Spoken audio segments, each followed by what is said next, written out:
Good morning. Thank you for joining me today. This morning we'll be starting in Leviticus chapter 1, verse 1, through chapter 3, verse 17.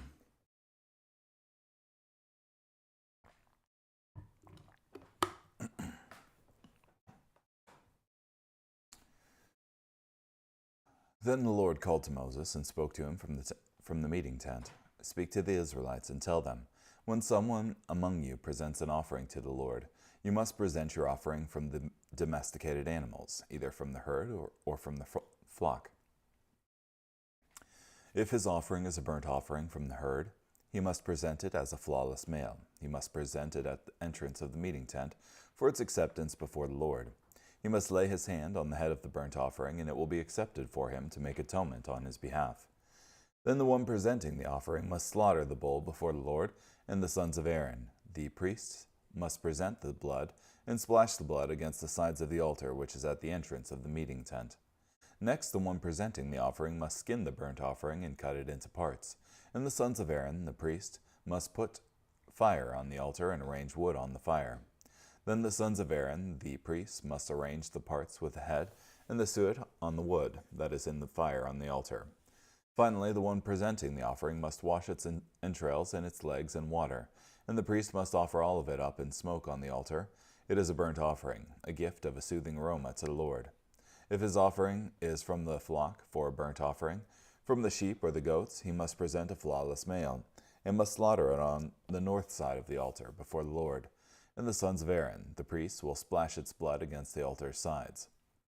Next, the one presenting the offering must cut it into parts with its head and its suet, and the priest must arrange them on the wood which is on the fire on the altar.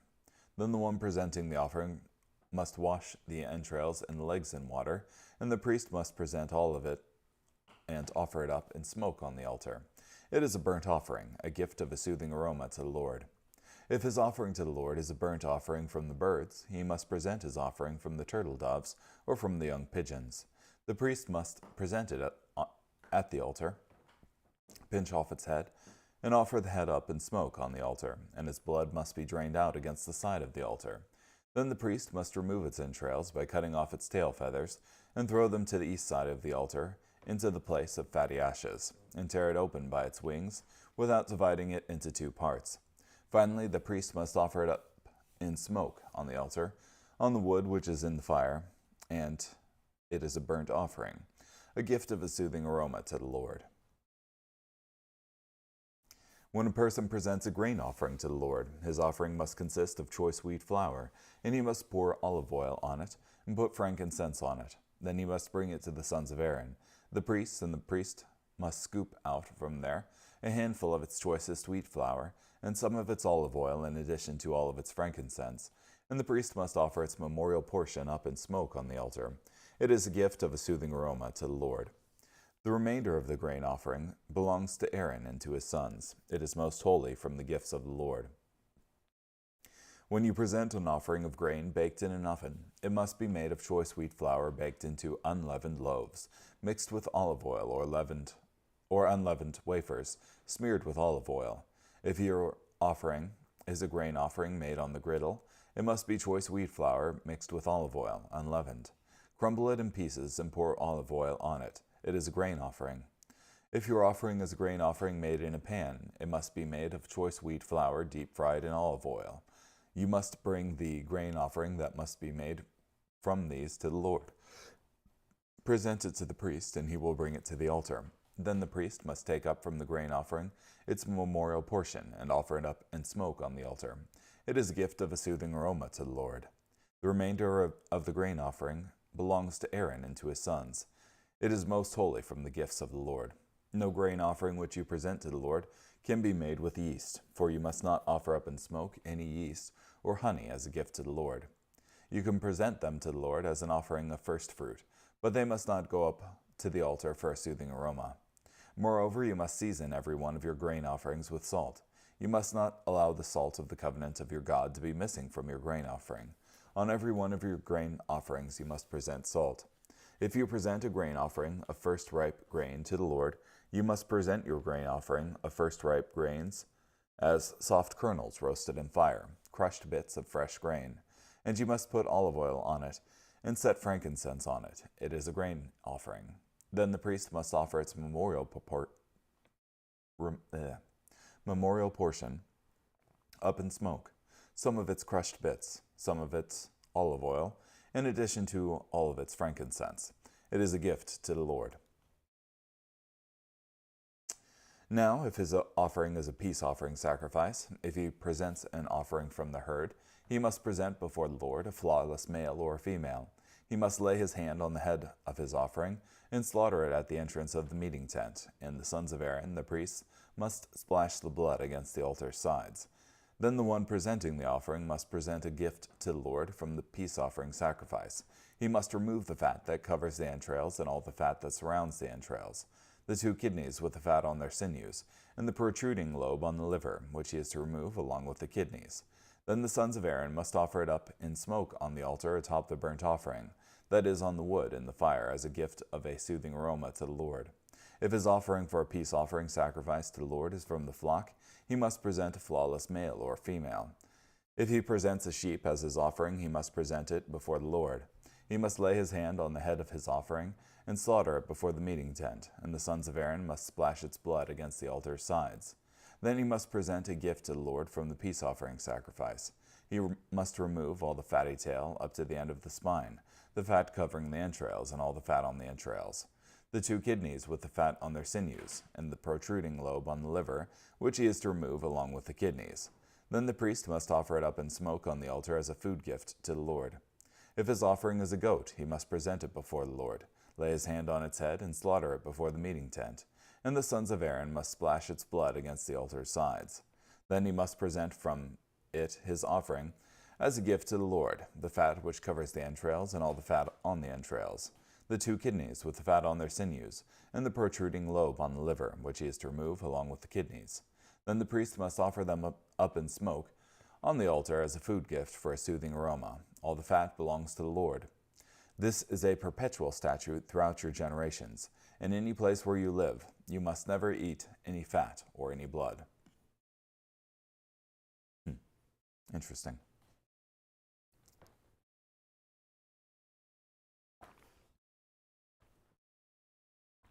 So, after the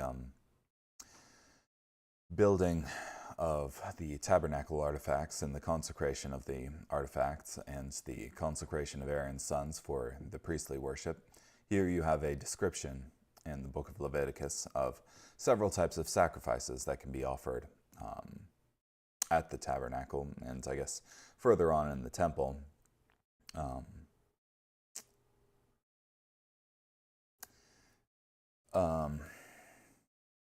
So these are the sacrifices which can be offered there. And whenever it brings up like grain offerings or peace offerings or burnt offerings in the future, this is what's expected of it, being a shorthand for these particular regulations.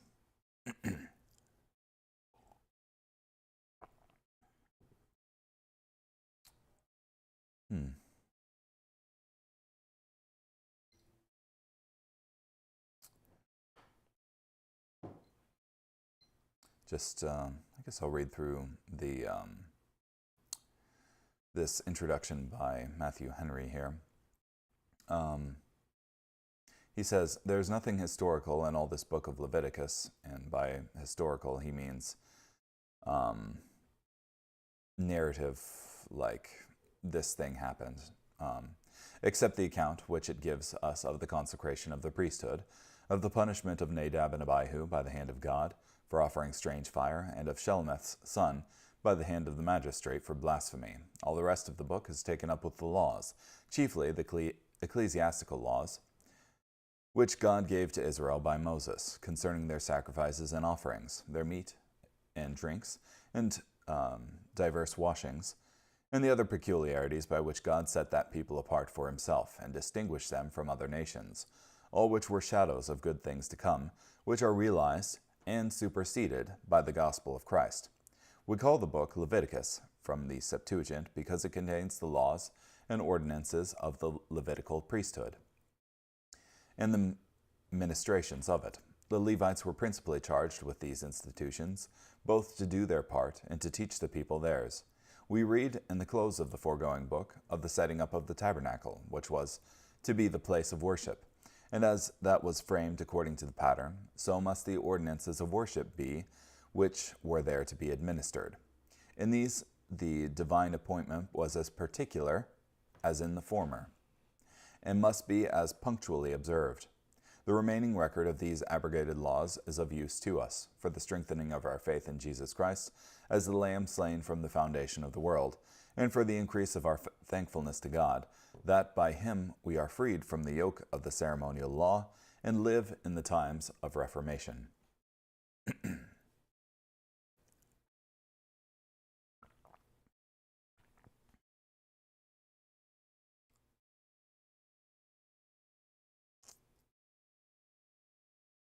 When any one of you brings an offering.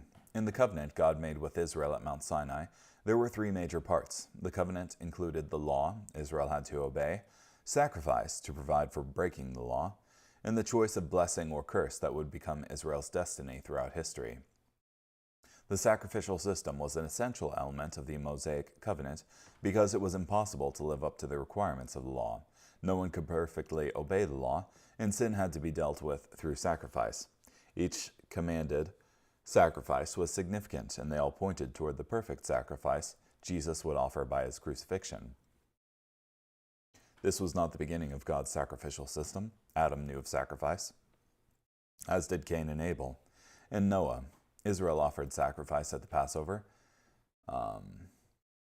Job and Exodus also mention burnt sacrifices before the book of Leviticus.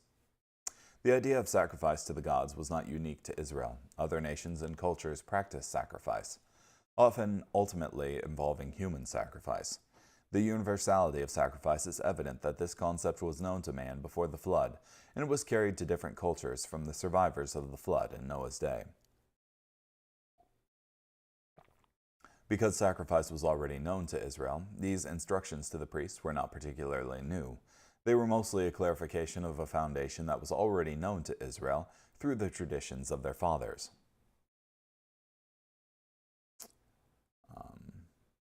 God planned wisely in bringing the law of the sacrifices at this time. Before the tabernacle of meeting was built, there was no one place of sacrifice, and the procedures for sacrifice couldn't really be settled and regulated. But now with the completion of the tabernacle, Israel could bring their sacrifice to one place and follow the same procedure for each sacrifice. The first 7 chapters of Leviticus deal with personal, voluntary offerings. Chapters 1 through 5 are mostly instructions to the people who bring the offering, and chapters 6 and 7 are mostly instructions to the priests concerning offerings. Matthew Poole explained why there were so many different kinds of sacrifices, to represent as well the several perfections of Christ, be true sacrifice and the various benefits of his death, as the several duties which men owed to their Creator and Redeemer, all which could not be so well expressed by one sort of sacrifice.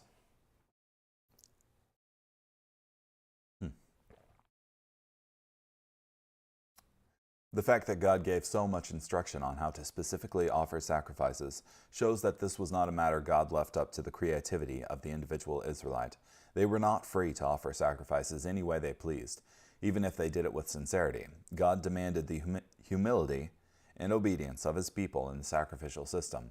It had to be carried out in a way that was God-centered, not man-centered. Yeah, and you even have, those who tried to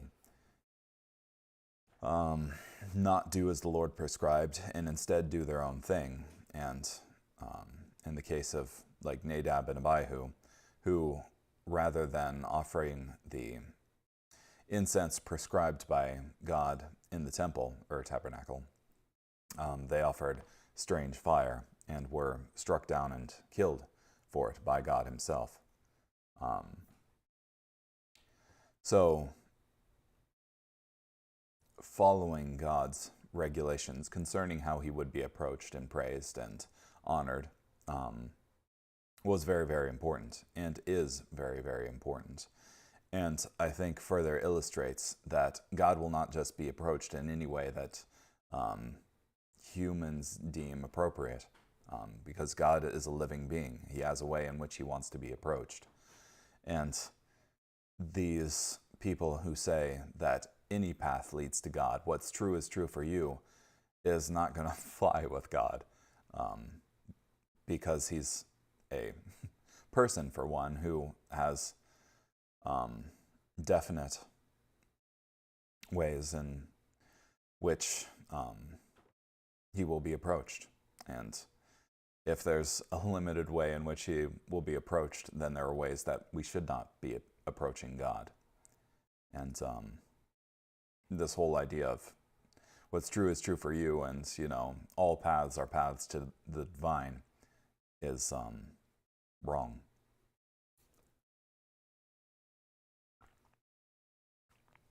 You shall bring an offering of the livestock, of the herd, and of the flock. This meant that an Israelite worshiper could not offer a wild or non-domesticated animal. They could only bring domesticated livestock from the herd or from the flock.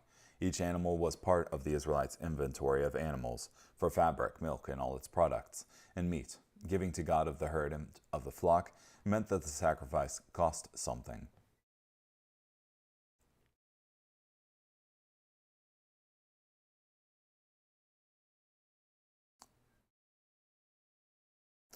The burnt offering, as its name implies, was completely burnt before the Lord. It was a total sacrifice.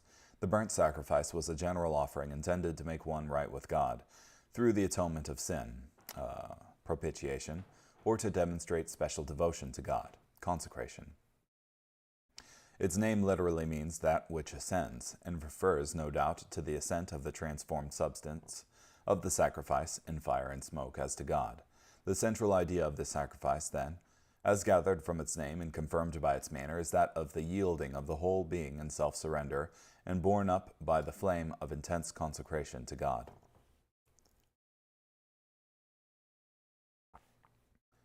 Yeah, the surrender of God being borne up into heaven, being a vivid picture of Jesus' sacrifice on the cross and subsequent resurrection into heaven.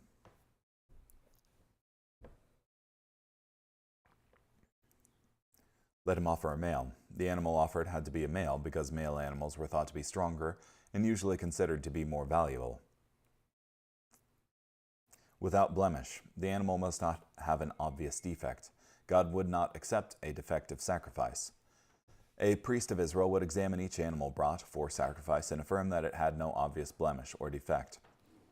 This demonstrates the principle that to atone for the sin of another, the sacrifice must be perfect. An imperfect sacrifice could neither atone for its own sin nor for the sins of another. This wonderfully points toward the perfect ultimate sacrifice and atonement of Jesus Christ. Jesus fulfilled this standard perfectly, being a sinless and pure sacrifice without blemish.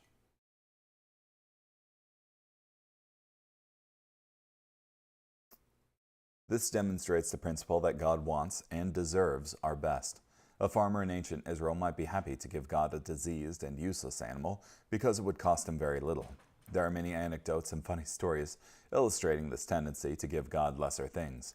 These include the story of the farmer whose cow gave birth to twins, and he swore he would give one of the calves to God. He didn't decide which one to give to God until one day one of the calves died. He said to his wife, "Guess what? God's calf died today." In contrast, our best is but poor, but that which we do give must be our best. Our best is but poor, but that which we do give must be our best. From Morgan. Yeah. And I've seen drives for tools for charitable organizations, and it's affectionately referred to as junk for Jesus. So,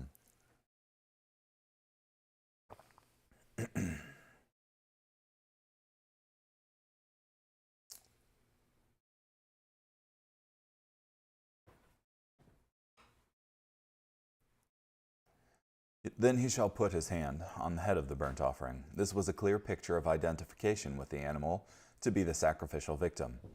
Through this symbol, the guilty person transferred his guilt to the sacrificial victim that would die and be completely consumed for the sin of the one bringing the offering. It was not enough that the victim merely died. The one receiving atonement had to actively identify himself with the sacrifice. In the same way, it is not enough to know that Jesus died for the sins of the world. The one who would receive his atonement must reach out and identify himself with Jesus. McLaren on the laying of the hands on the head. Did not the offerer say in effect, by the act, "This is I, the animal shall die as I ought to die. I shall go up as a sweet savor to Jehovah, as my being should. It will go up as a sweet savor to Jehovah, as my being should." Yeah. Identifying oneself with the thing being sacrificed.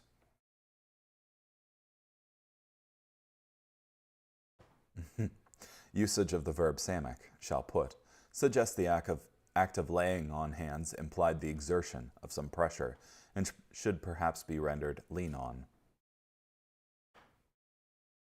To make atonement for him. The idea behind the Hebrew word for atonement is to cover. The idea was that an individual's sin and guilt were covered over by the blood of the sacrificial victim.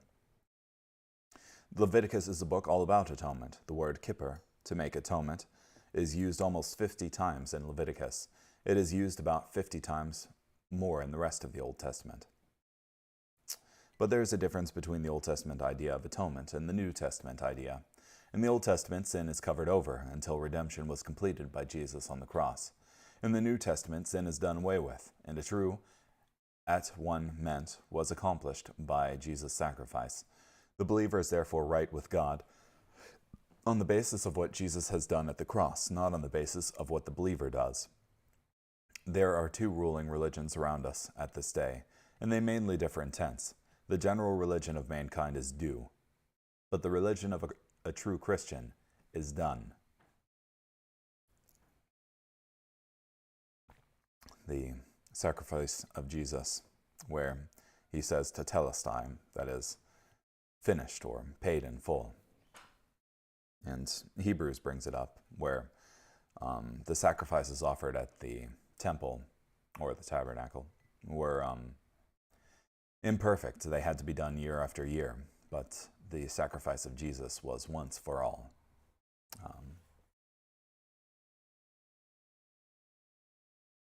Significantly, the burnt offering was more about total surrender to God than about sin. Yet this shows that when we come to God with the greatest surrender possible for us, we are still marked by sin and in great need of atonement. Efforts of greater devotion and surrender to God should, if done properly, drive us to greater dependence on God's perfect sacrifice of atonement in and through Jesus Christ.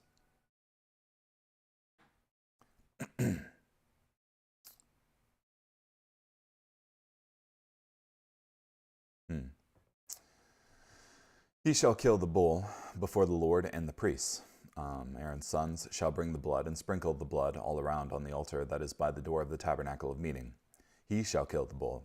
It seems as though the one who brought the offering, who laid his hands on the head of the bull, was the same one expected to actually kill the animal. In each place, the laying of hands on the sacrificial victim is mentioned. The killing of the sacrifice by the one who put his hand on the head is mentioned also. The sacrifice had to die. The animal was without blemish, but that in itself did not atone for sin. It wasn't enough that it was dedicated to God. It may have been a hard-working or kind or wise animal, as animals go. None of that mattered. It had to die to atone for sin. Of course, the priest would assist as necessary, and the priest would do the heavy work of skinning and cutting the animal up. But the one who brought the offering delivered the death blow. The individual Israelite cut the jugular vein of the bull in the presence of the priest at the tabernacle of meeting. This was a solemn testimony to the need for sacrifice, a confession of the fact I need atonement for my sin. And also, I'll say that it's a visceral image of the cost for my sin, that this animal has to die in the place of me. It costs the life of another. It's serious in God's eyes.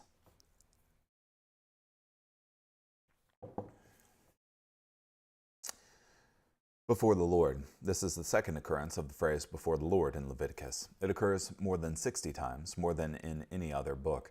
What happens in Leviticus happens before the Lord, and every sacrifice that was to be made before the Lord.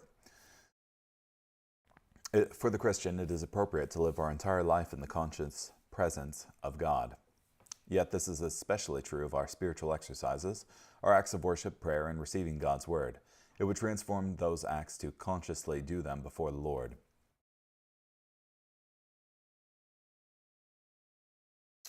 Bring the blood and sprinkle the blood all around. The blood of the animal, representing the life of the animal, was sprinkled on the altar of sacrifice.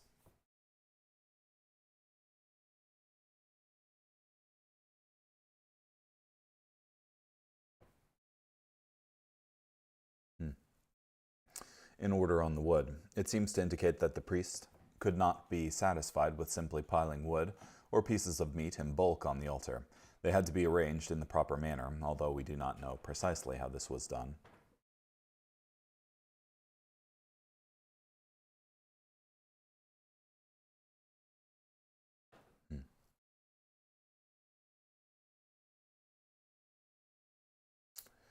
Then you have the sheep or the goats. The procedure here was essentially the same as that of offering a bull, except that a sheep or goat was not skinned.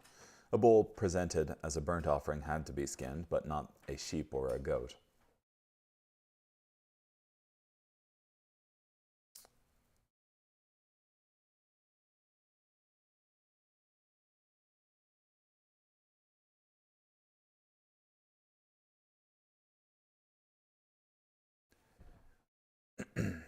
If the burnt sacrifice of his offering to the Lord is of birds, the procedure followed the same principle, adapted to the sacrifice of birds instead of bulls, sheep, or goats.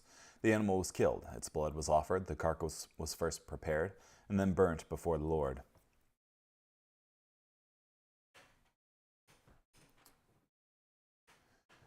Trap on wringing off its head, or pinch it with his nail, that the blood might go out without separating it from the rest of the body. This prefigured the death of Christ without either breaking a bone or dividing the Godhead from the manhood, as also the skill that should be in ministers to cut or divide aright the word of truth.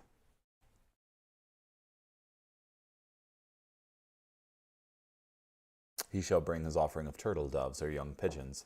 God would not accept any kind of bird, but he would accept turtle doves or young pigeons as sacrifices. The fact that God would accept a bull, a goat, a sheep, or a bird shows that God was more interested in the heart behind the sacrifice than in the actual animal being offered. If the sacrifice was made with the right heart, God accepted the poor man's bird as much as the rich man's bull. The simple sacrifice of a poor man could still be a sweet aroma to the Lord. At the same time, the sacrifice had to correspond with what one could afford. It was wrong for a rich man to only offer a bird as a burnt offering. The greatness of the sacrifice had to correspond with the greatness of the one who brought the offering. Therefore, when God made his offering for sin, he gave the richest, most costly thing he could, himself.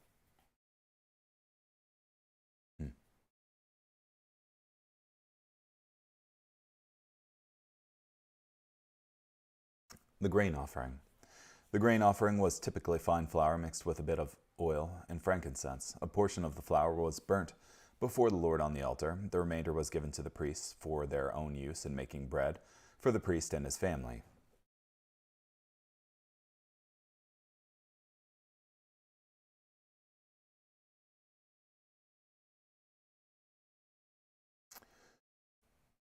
All with frankincense.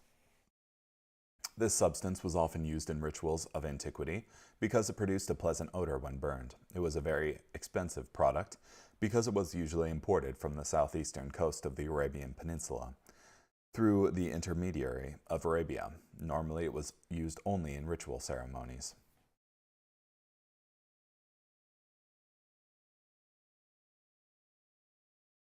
God allowed and received this bloodless sacrifice as an expression of thanksgiving, not as atonement for sin.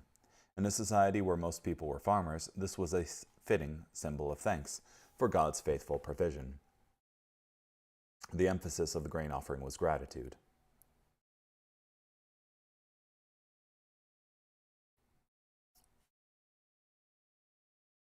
No matter what form it was in, the grain offering had to be prepared at home. We can imagine an ancient Jewish woman carefully preparing the best her kitchen could make and presenting it to God as a sacrifice. This expression of devotion to God began at home, and it offered with the right heart, and if offered with the right heart, was a sweet aroma to the Lord.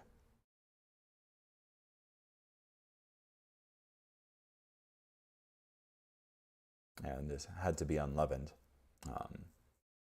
which Jesus makes the connection later that to avoid the leaven of the scribes and Pharisees, that is, their teachings, which were sinful.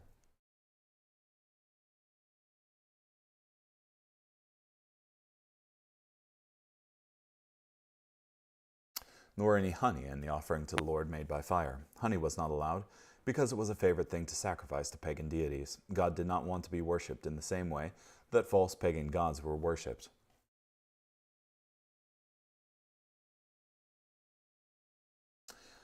One reason God did not want honey in the sacrifice was to teach us that God's worship is not to be governed by men's fancies and appetites, to which honey might have been grateful, but by God's will. Yeah, it's not according to the things that we find desirable. And honey is something that we as men find desirable. So of course God would want something like that, but he specifically commanded against it.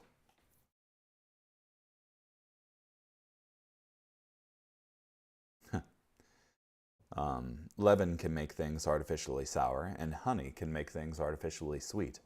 God did not want either of these in sacrifice. When we offer ourselves as a living sacrifice, he wants us to come just as we are, without artificially making ourselves more sour or sweet.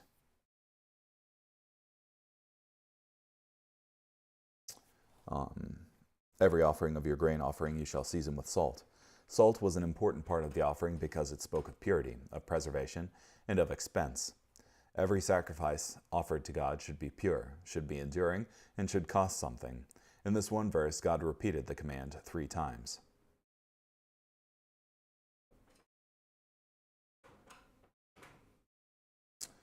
And let's see if there's much more in 3 here. Peace offering. In contrast to the burnt offering, the sacrifice of a peace offering could be either a male or female animal. However, the animal still had to be without blemish. The peace offering was not an offering to make peace with God. This was the purpose of the sin offering, but an offering to enjoy peace with God. The whole reason Jesus made peace between the Father and the believers so that the peace could be enjoyed. The greatest animal peace offering ever made happened when Solomon dedicated the temple, offering 22,000 cattle and 120,000 sheep. That must have been history's greatest barbecue. Later, Hezekiah gave a festival where 2,000 bulls and 17,000 sheep were given for peace offerings.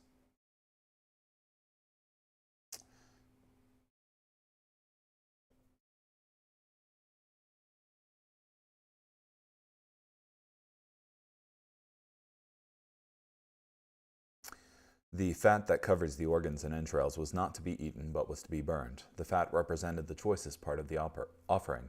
The fat belonged to God and had to be offered to him in sacrifice.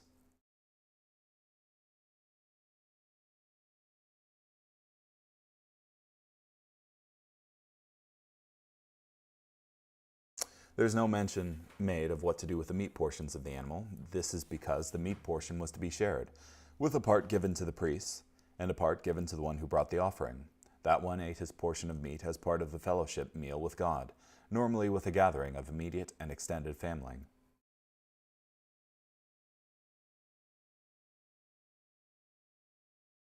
Morgan points out that this phrase, a sweet aroma to the Lord, is used of the first 3 offerings, the burnt offering, the grain offering, and the peace offering. It is not used of the sin offering or of the trespass offering. The idea is that in the first 3, the fire brings out the aroma.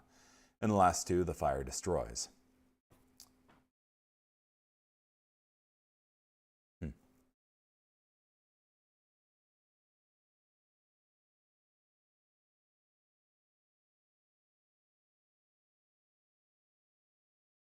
The fatty lobe attached to the liver. Among certain neighboring tribes of the Israelites, The liver was used in divination rites. Possibly this is why the Jewish legislation required that it be burned. But it is also true that, like the fat, this particular part of the liver, referred to the appendage, was considered a delicacy and was therefore appropriate to be set aside for God.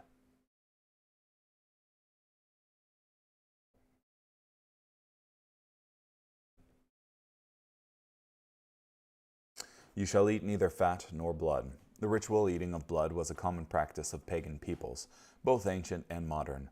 God wanted his people separated from these pagan rituals, and to instead recognize that life and blood are strongly connected.